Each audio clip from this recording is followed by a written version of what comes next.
know that in talking with Tim, he said that there's quite a history that is like a comedy history in Calgary that is attached to maybe some city actions that happened pretty much, I guess, 25 years ago. I'm wondering if you can kind of shed some light on that for me to start. Well, 25 years ago, I was learning to become a stand-up comic. I'd been at doing it for about 4 or 5 years, and then realized that, you know, those that can't should teach others that shouldn't. So I went to the city of Calgary. They had an advertisement under their Innovative Preventive Social Services program. And originally I went there and I said, here's what I want to do. I want to teach stand-up comedy to panhandlers so they can make a lot more money. And they looked at me dead in the eye and said, you know, we're really trying to not promote panhandling. So what they did was they gave me another option. So I picked people with mental illness. And I taught 25 people with mental illness how to do stand-up comedy. It was passed by City Council. We had a final show at the end where they all went on stage and did 5 minutes that turned out to be about 15 minutes on their illness, their life, their doctors, their family.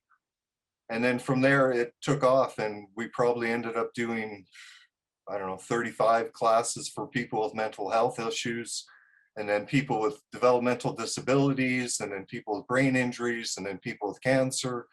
All told, I've taught 1,500 Calgarians and put them on stage. And so what is it about comedy that kind of appeals to people from all walks of life? Laughter. Laughter is the universal language. It doesn't matter if we all speak French, English, German, doesn't matter the language. The minute we laugh, we all react and we all understand what that is. Plus the science behind laughter is mind-boggling. It's called gelotology, and what gelotology is the study and science of laughter and its effects on the physical and physiological body and our mental state. And man, if laughter was a pill, we would spend millions of dollars a year trying to get more laughter. But as it is, you know, people take it, oh, gee, it's just this nice, fun thing that it doesn't really have any benefits or any connection. Everybody thinks people who are funny are naturally funny, and there is no such thing. So tell me, like, without getting into the secret sauce, what is it that kind of can make somebody average? I mean, my kids, they probably think I'm a little bit funny, but I'm certainly no stand-up comic. What is it? Is it delivery? Is it self-deprecation? Is it, you know, just timely, relevant? Like, what is the secret to taking somebody from well, in many cases, a difficult situation, like with mental health, or as you'd mentioned, you know, cancer patients, and giving them that art of comedy? Well, it's perspective and it's reframing. So if a person comes up to you and says you have big ears, and you do have big ears, you better have a joke about how good your big ears are. You know, all the better to hear the crap talking that is going on around about me, whatever it is. And it's really difficult because we downplay the importance of laughter in our life, and yet look at every obituary at the end of the person's life. They always want to put in, he has a good sense of humor, even though he had a terrible sense of humor. It's still inside there. So we value laughter and we value humor, but we don't understand that there is, like any other skill in life, a process behind it. Stand-up comics are great because they go out and they practice it, and they practice their timing, and they practice their jokes, and they get used to being heckled and die on stage a few times. And all of that creates a skin around them where every stand-up comic, I've never met one that wasn't funny in conversation. Now, they're not always jokers, but if there's an opportunity for a laugh, they take it. So how would you say, from that time back in the 1990s when you started teaching to today, have you had to evolve how comedy is delivered, or is the art form still the same? Well, the skill set is exactly the same. the topic matter, that's a whole different thing. It's become more angry. It's become more divisive. People are using it. When I first started out, very few politicians used comedy. And if they did, it was almost by accident, and they would almost apologize for it. But now, if you look at any skilled politician, they have jokes in their repertoire, they have lines in their repertoire, so that they can diffuse and deflect tough questions or an angry constituent. If the constituent comes up and says, "You suck," and you can go, "I know, stop talking like that, Mom," right? I mean, just some line to move the conversation away from the anger. What do you think is the state of Calgary's comedy scene today? The best in Canada by far, and that's recognized throughout Canada. We have three comic clubs right now: Laugh Shop, Comedy Cave, and Yuck Yucks, that are three of the best in the world. We probably have 15 or 20 open mic nights where people go on stage and get heckled and bombed and die and learn their craft. We have hundreds, and I mean literally hundreds, of stand-up comics and stand-up wannabes in Calgary, and we spread our joy all over Canada. But it comes from a history.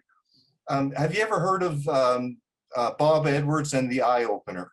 Yeah, of course. Okay, so he started out as a Mark Twain kind of guy in Calgary, and then we had Keith Johnson from Loose Moose Theater, and we have Robert Stebbins, who wrote the seminal book, I got the title here, Stand-Up Comedy as Art and Business. We have, oh man, who do we have? Bruce McCullough from Kids in the Hall. We have a huge history in Calgary of comedy. We're very funny people. And why do you think that is? I mean, we seem to be very, very driven, ambitious sort of people that are kind of like, no time for humor. It's time for business. Because we're the black sheep of Canada. And when you're on the outside looking in, we're conservative, whereas the rest of the country is progressive. We're business people, where the rest of people in Canada want a job and they want to work at it 9 to 5. We're just different. And if you have a different lifestyle relative to the country you live in, you have a better comic perspective on it. So Tim, I want to bring you in here because you want to kind of take this full circle a little bit and bring the political aspect back in and have Derek sort of give an opportunity to some elected politicians to go through this training and introduce themselves to Calgarians in a comedic way. Yes. Yep, absolutely. And that's mostly because, from my understanding of things, the biggest challenges we face as a society are very complex ones we've never faced before. And to my kind of analytical brain, comedy is about recognizing patterns and shapes and things that you didn't otherwise see were there, and then being made aware of them. And our neurochemistry rewards us for that by giving us this huge endorphin rush of laughter. And when we're solving problems like climate change, mass unemployment, and economic downturn, if we don't develop the skill set to actually hack our own neurochemistry to find those solutions, we're going to end up creating a lot more problems for us. And we're going to end up living in very polarized worlds. Quite often politicians, there's this preconceived notion that there are your typical citizens and then politicians, and politicians kind of sit up on this pedestal. Is this a way, is comedy a way, and you can comment on this as well as Derek, but to humanize the politicians and make them seem, which they are, just like us. They scratch their butt just like everybody else does. They have to, maybe yell at their kids for doing stupid stuff. It happens to everybody. So this kind of makes them more like us. Absolutely. It definitely does. And just the fact that, part of this event is about, Derek talks about how the joke is your own life. The material for this joke is their own lives. And everyone's got funny stories where they messed up, and bringing that into the political arena in kind of a safe environment because it's after the election, but giving people the opportunity to say that they're willing to do that even before they're elected gives them permission to do it afterwards, so that when they make mistakes as a city council, because we all make mistakes, then we can we as a city can learn from it really quickly rather than becoming obsessed and everything and paranoid that everything is going to be weaponized against them at the next election. Yeah, and we're looking at the idea that it is about leveling a playing field. I work with a group called Laughing Aloud, which is an online group for people with disabilities. And they are able to tell jokes the same way that I'm able to tell jokes. And it levels out our meeting. So we're meeting in the middle. We're not, they're not looking up to me and I'm not looking down on them. And with politicians, it's the reverse thing. We're bringing them back down to us and we're rising ourselves up. If you've ever been in a conversation with Rachel Notley, I don't want to be political, but oh my God, the funniest person I've ever met. And what she's got on going for her is that she's trying to be funny. She's trying to find that joke. Whereas other politicians I've met, they're just so serious because, like Tim said, you know, they don't want to get a sound bite that might be used against them, or you know, some hack on it. So generally speaking, are politicians funny people in your experience? Oh, absolutely. Yeah, I've worked with, I think, 15 or 20 of them, fundraisers and other places like that. If they have to be quick on their feet in general, when they're in question period, they have to be quick to answer a question. When they're speaking to a camera or speaking to a reporter, they have to be quick. And that's what it takes. And now, I'd say over the last 20 years, politicians are starting to see the benefit of being funny, of being able to reframe an attack ad, of being able to, you know, during this last election, there was a lot of talk about the negativity of it. For some reason, all of a sudden, everyone forgot except for Singh. Singh remembered that this was about being fun. And if you look at the poll numbers on voter approval of the leaders, he got way higher approval ratings than either of the other two parties did because he just had fun. You could see him smiling when he was talking to people, not lecturing us. Yeah, I was just going to jump in there. As I see it, what happens, we have this massive problem with voter turnout in Canada. And when you have a low voter turnout, democracy is a bit of a joke. Yeah. So anything we could do to get more people engaged in the civic process is a win for everyone. Yep. So just a final quick question here on how it will work. Obviously, it's the people who are elected. How is that going to work? Derek's going to give them some training and then they're going to deliver their 5-minute bit. Is that as simple as it is? That's as simple as it is. I've done this 1,500 times, so I've got a pretty good template set down.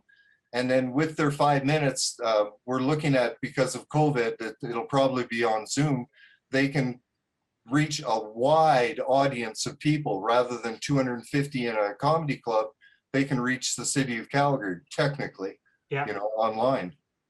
Do you think it'll be a good icebreaker for politicians, many of whom people in other parts of Calgary will never have met or experienced because they're focused on their own wards? Is this a good opportunity for those politicians, those elected officials to say, hello, Calgary, this is who I am? Well, yeah, I don't know if you saw the poll numbers coming out for the mayoralty run. The top two, Jody and there we go, Jeremy, their name recognition, and they're 55 points ahead of the latest person, right? The other people poll at 1% because they get no publicity whatsoever. But the new people elected will have a voice. People will be able to see them as human beings, see them as being funny. And one of the problems that inherently goes with it is people are worried that they will fail. And I set it up so they do not fail. They will not fail. I don't put anybody on stage that is not going to be funny. Yeah. Derek, do you want to read that quick testimonial? He got a great testimonial from Sheila Taylor, who is a former chair of the CBE. Yeah, I know Sheila. Okay. So Sheila, I think that'd be good. And another part of it, the CBE trustees, they all get a ticket for free because obviously they're there to make sure we have children and the society advances, and also that the humor is PG-13. Right. And then also the event itself is going to be finalized after the election, just because we figure we're going to have to coordinate some things with the city of Calgary. The tickets everyone purchases cover the entire cost of the training. If we get extra, if there's any extra funding that shows up, the plan is to donate that to a community peer mediation group that helps neighbors resolve conflicts. So I think everything's really closely aligned around how we can kind of build that collaborative problem-solving city from your block all the way up to city council. I really like your words there, Darren, about introducing themselves to Calgarians. And there is no better way to introduce. You can stand up there and you can do a talk telling all your accomplishments and all your feats and all of the things that you've done in life. But if you can do it with a sense of humor and you can get people laughing about it, it makes a bigger impression on people. So Sheila Taylor wrote, approximately 250 people attended this event and over $10,000 was raised to support her re-election campaign. Initially, she was skeptical of the concept and the risk involved with performing comedy, as she had never done it before. Derek's training and support, along with his proven system, ensured all of us succeeded and all were very funny. That's awesome. That's fantastic. Okay, you know what? I think I've got everything I need here. I am just... Can I put a couple of plugs in? Sure, go for it. Okay, so in addition to Laughing Aloud, which is for people with physical and developmental disabilities, we have a Facebook group and a Zoom group for both of them, once a week on a Friday. We also have a Cross Canada open thing with Aero Comedy Training, which is who we work with. And it's just open to everyone to come in and learn, just have some fun every Friday night. That's awesome. I think that's it. That's good, guys. I really appreciate it. And I'm sorry I've got a hard stop here today.